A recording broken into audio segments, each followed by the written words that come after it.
Have you ever reached that point where you're just done? Done pretending you're okay, where the smile feels heavy, the uniform feels heavier, and the weight you carry, well, it follows you home. Now I've been there, not just tired, but tired of being strong. Burnout doesn't show up loud, it starts as little cracks. You think you can handle it, till one day you just can't. Well, listen, family, I know all about that.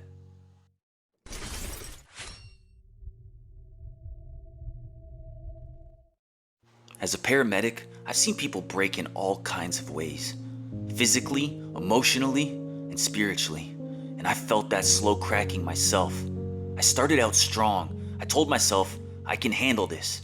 Shift after shift, I carried people's pain, their trauma, their last breaths. But somewhere along the way, I stopped realizing that I was bleeding too. I went home, I was short with my wife, I stared at my kid, but my mind was still stuck on the call from earlier. Now I told myself, you're just tired. But it wasn't that kind of tired. It was the kind of tired that sleep could not fix. The kind of weight that only surrendering to God can lift. So I did what a lot of us do. I tried to fix it myself. I chased joy in achievements, tried to earn my peace through progress. I bought things, I worked harder, stacked up accomplishments like they could fill the emptiness. But all it did was feed it. Because burnout isn't healed by rest alone. It's healed by restoration, and that doesn't come from a weekend off. It only comes from God. See, Jesus never said carry it all. He said come to me. But if you're like me, you try to hold it all together. For your crew, for your family, for your pride. But strength without surrender? That's not faith. That's control. Now Jesus talks about that in Matthew 11:28, where he says, come to me, all you who are weary and burdened, and I will give you rest. He does not say, come to me and I will give you some more tasks to do. Now look, maybe we don't have the same jobs, but burnout affects everybody. And it doesn't hit you like a lightning strike. It creeps in.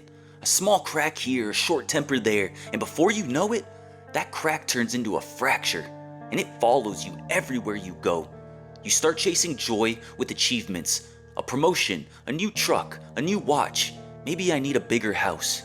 But family, that emptiness doesn't go away on its own. Because what you're really craving isn't success, it's restoration. And that will only come from Christ. Now in 2 Corinthians 12 verse 9, it says, my grace is sufficient for you. My power is made perfect in your weakness. That verse, it hit me hard.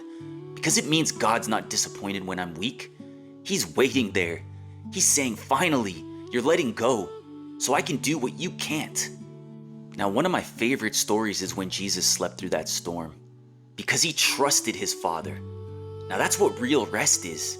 Not a vacation, not another day off, but knowing who's in control when you're not.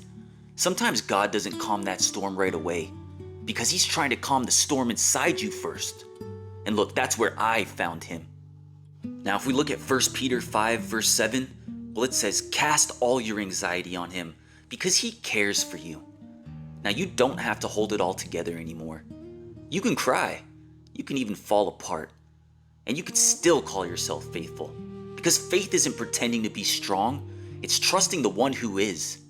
Now, in our world, rest can look like quitting. If you're not grinding, people say you're lazy. But in God's kingdom, rest looks like trust.